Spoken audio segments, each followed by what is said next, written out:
Hi, thanks for joining us for the Family Plot, Gardening in the Mid-South. I'm Chris Cooper. It is hot nowadays and watering can be a chore. Installing a drip irrigation system can save time and sweat and put water right where the plants need it. Today, we will show you how to put one in. Also, today, we're going to take a walk around our garden and identify some problems you may have in your garden. That's just ahead on the Family Plot, Gardening in the Mid-South. Production funding for the Family Plot, Gardening in the Mid-South is provided by Goodwin's Landscape and Garden Center in Germantown since 1943 and continuing to offer its plants for successful gardening with 7 greenhouses and 3 acres of plants, plus comprehensive landscape services. International Paper Foundation, the WKNO Production Fund, the WKNO Endowment Fund, and by viewers like you. Thank you.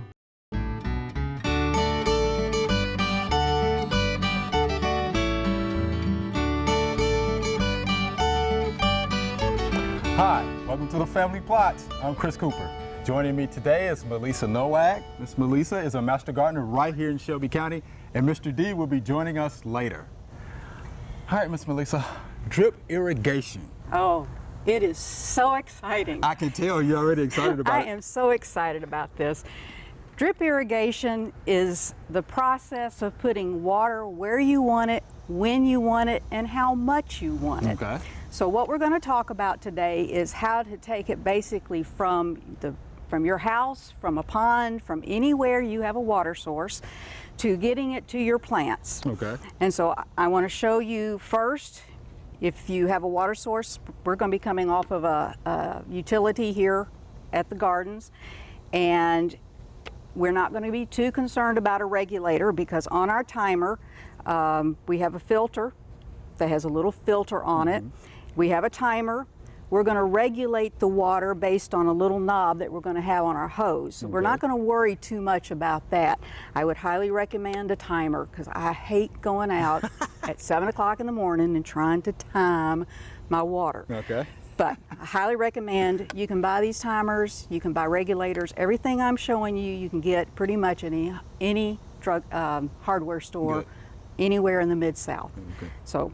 Is it relatively inexpensive, or it just depends on how much you're going to buy? It is very inexpensive, very inexpensive. Okay. Cheaper than probably a garden hose. Oh, how about that? All right. Once you really get rolling with it. But I would recommend a timer. So first thing you got to have is you got to have your 1/2-inch pipe. Okay. Now, 1/2-inch pipe is your main hose that you're going to take off your garden hose. And I want to show you how easy it is to put this sucker together. I have what's called a female fetter, and you take this and you have a little, see the little knob there? Okay. You're going to push this into here like this, and I love this because I can do it. A lady can do this. Right. You put that in and then you twist it till it comes and it wraps around it. And so now that's nice and tight. So that's put together. All right, and the lady did that. The lady did that. It's on there tight, yeah. It sure is. So then you come back and you put it against your water source, and see it's got all the, and there's even a washer in there. Okay. So I don't have to care about the washer. And then you put it on there like that. And that takes care of the one end. Right. And then what I'm going to do is I'm going to thread this. And what do you have to think about if you're going to put this in your flower garden, your butterfly garden? You got to think about how long do you need this 1/2-inch hose. You don't have to cover, as you see, I made it long enough to go all the way to the end of this garden, which is fine. Oh, yeah, you did. So now you got to think about, okay, I got to close that water off. Okay. So how do I do that? There's 3 ways to close that water off. If you think that you're going to extend that water into another bed at one point in time, you have a connector like this. You can put it on the same way, where you turn it down, go over that little nodule. Just like the last one. Just like the last one. The beauty of this is it has a cap and it comes off. So again, you could connect another hose to it or another 1/2 inch Okay. pipe to it.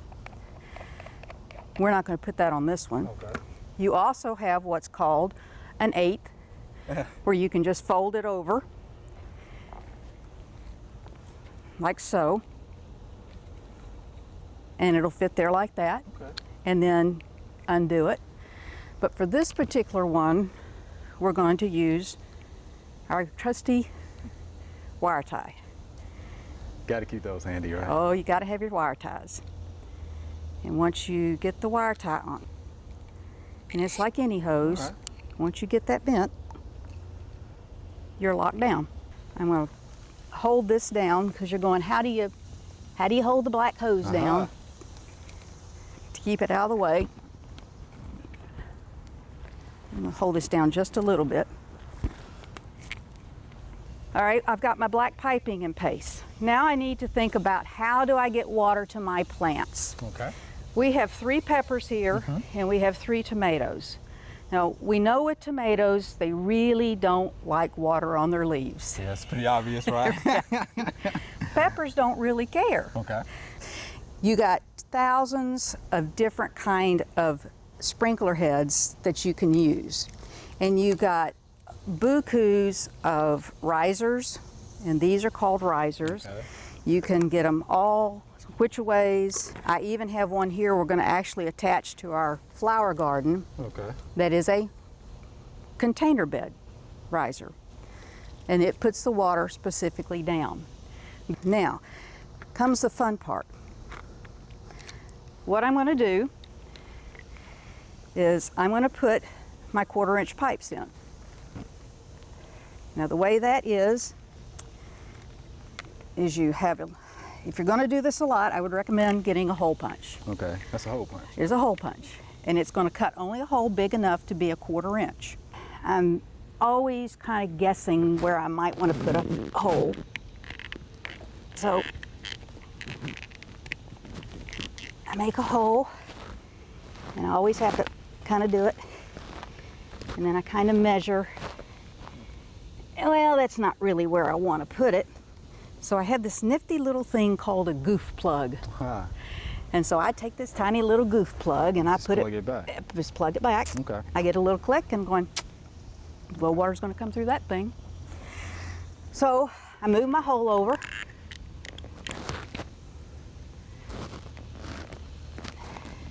Make my hole. About that. Then I have these connectors. They got a hole through both of them. Okay.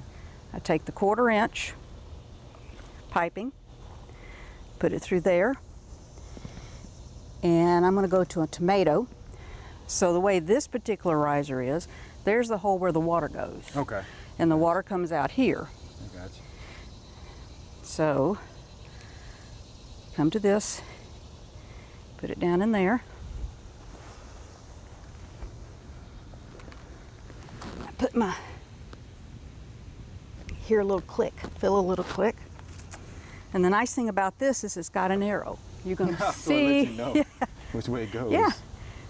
That's why Smart. we call it goof easy. Uh-huh. And then you put it right down here at the root of the plant. And that water is only going to go to to the root of that plant. Okay.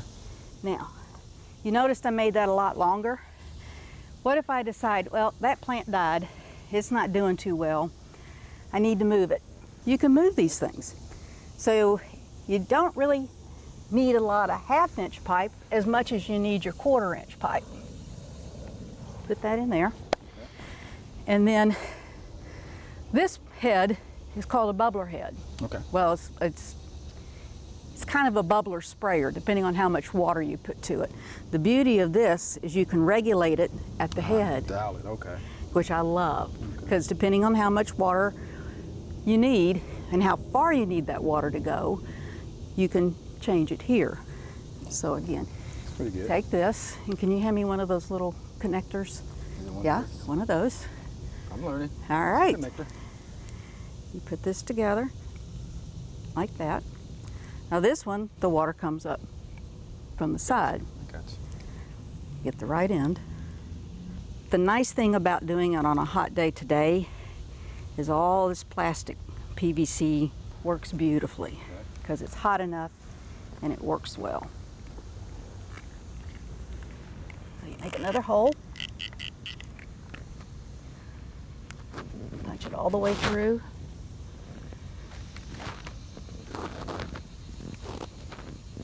Push it in until it clicks. And there you go. There's some hard dirt there. Now, this will eventually lay down once it gets settled. You can have it behind, right up here against the wood, so it's hidden. So if you have a flower garden, you don't want all this black showing, you can put it up against the wood. You can also lay mulch over it and it won't be seen. That'd be a good idea. Now, let me put in the rest of them because I got all sorts of other ones right here. All right, let's give it a shot. All See right, if it works. let's try it. All right. All right. See water. Hey, hey. All right, that one's working, that one's working. Yeah, this one's working. All right, that's doing what it's supposed to. That one's getting a little crazy, All right. but that's all right. Because it can't be adjusted, right? It can be You adjusted. adjust Yep.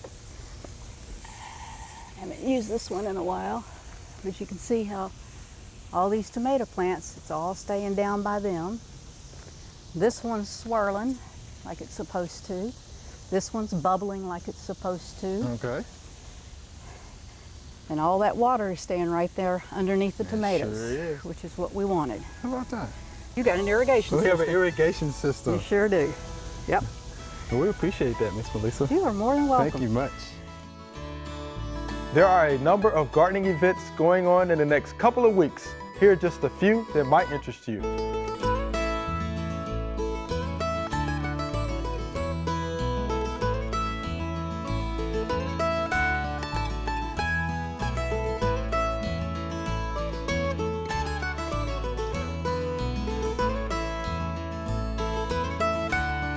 All right, Mr. D, we're in the family plot garden.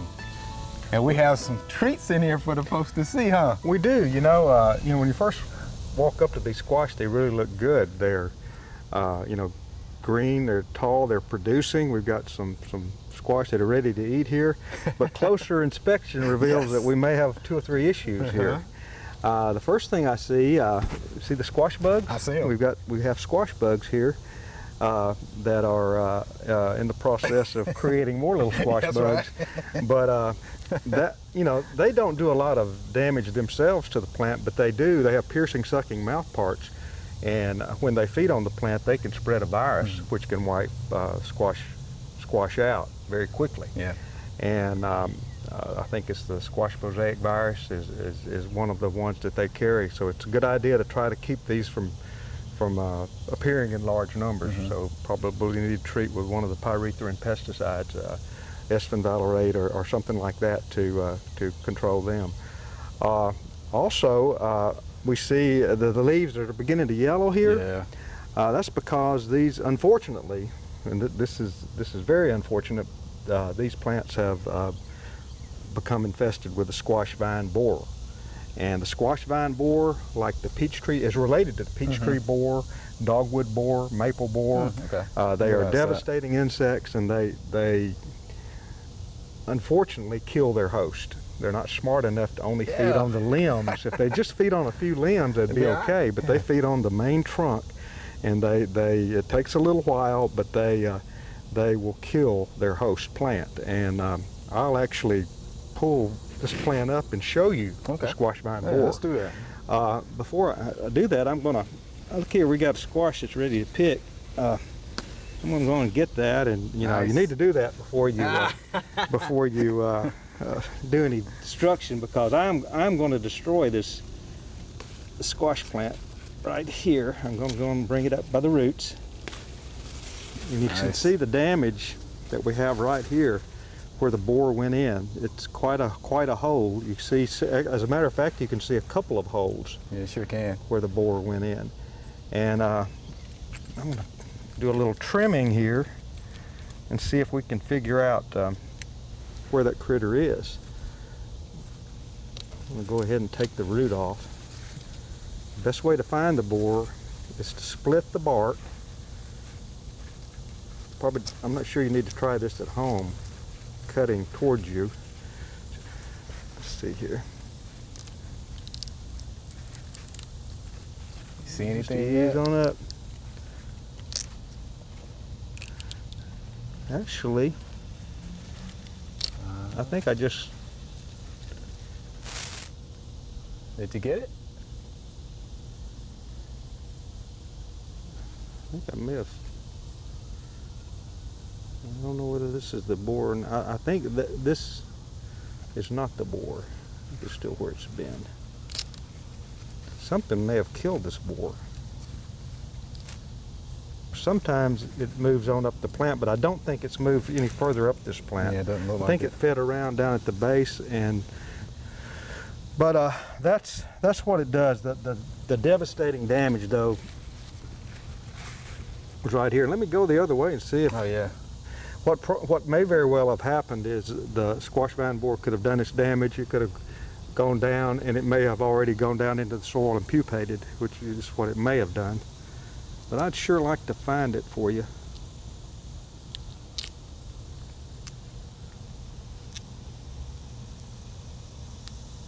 That is not the squash vine borer. Yeah. That is a secondary insect that's feeding on the frass and all of that. Wow, it's definitely been there.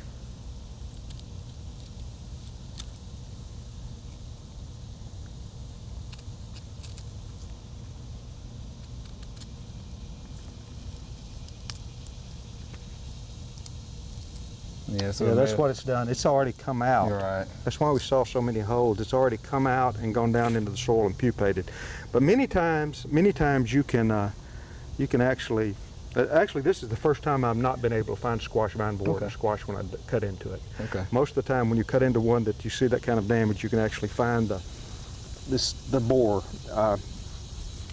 in that plant. Okay. That's the most serious issue that we have here, and you know, Well, how do we control it? that's the number one question. This Yeah. is one of the few insects that you have to apply preventative pesticide applications, and there are none of the BT products that will help you with the squash vine borers.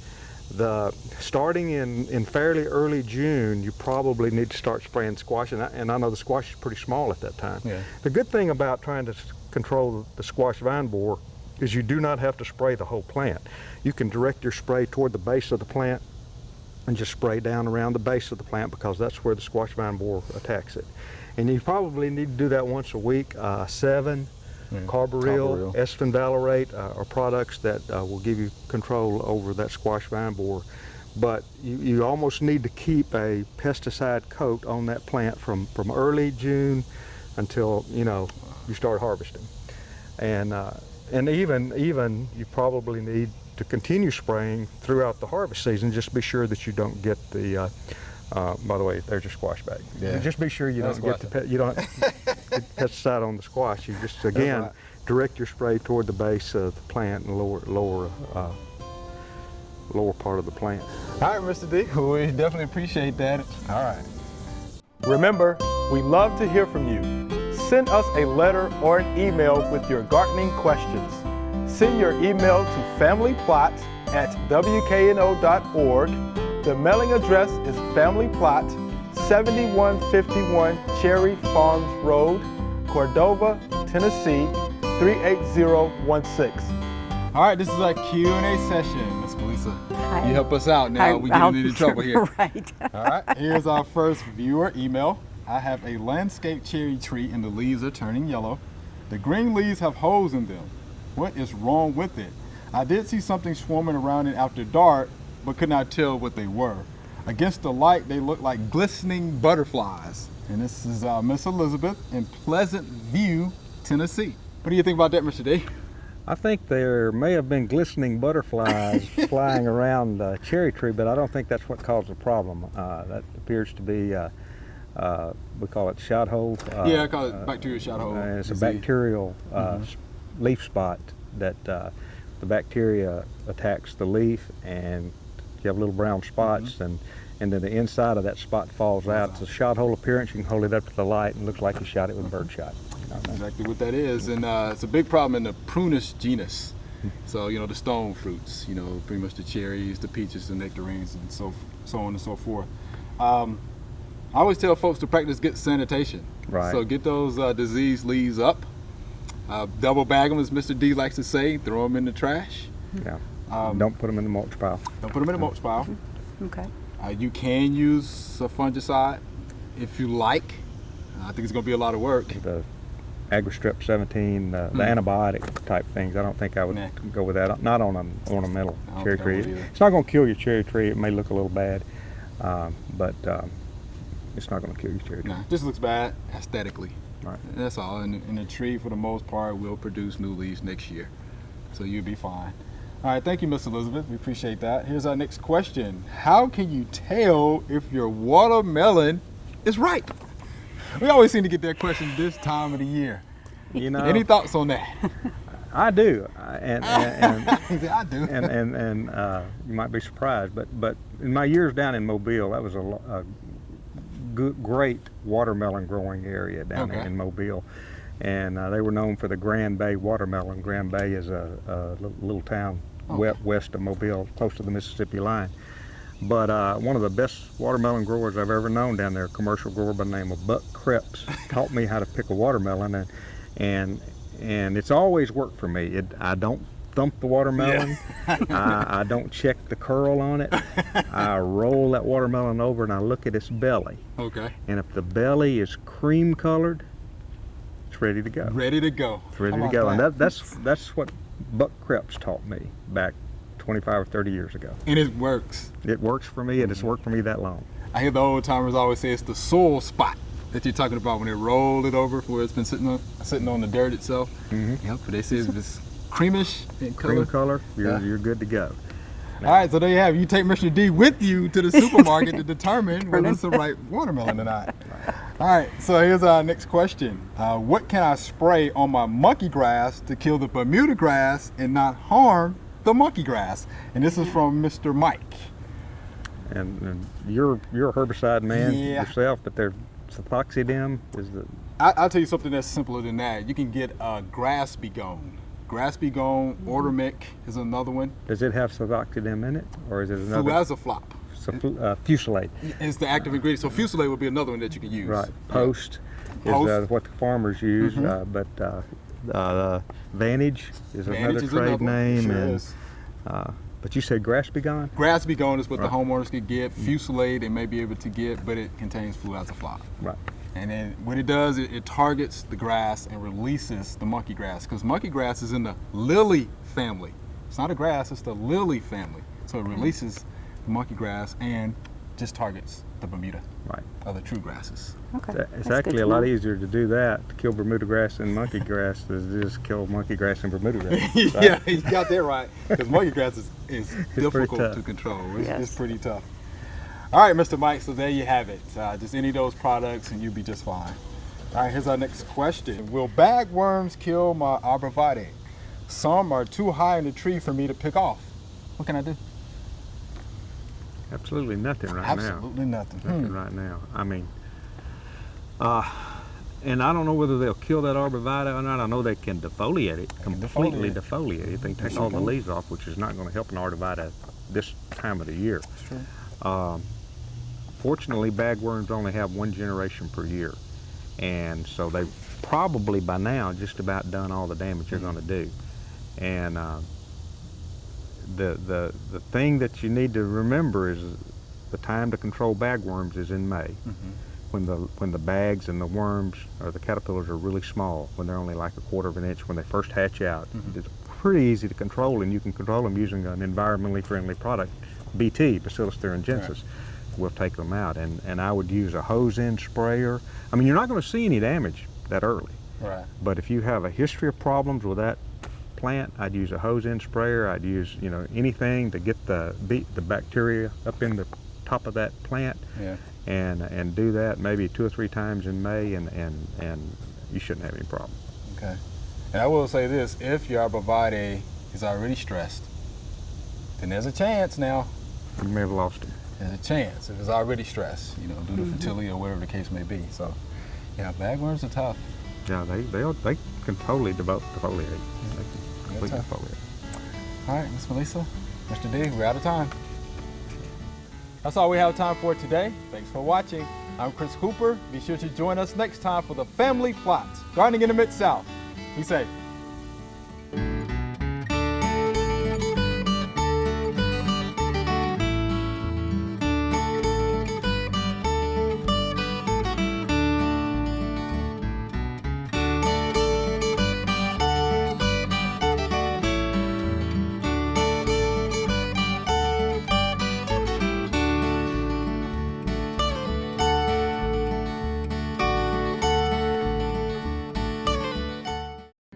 Production funding for the Family Plot, Gardening in the Mid-South is provided by Good Winds Landscape and Garden Center in Germantown since 1943 and continuing to offer its plants for successful gardening with 7 greenhouses and 3 acres of plants, plus comprehensive landscape services.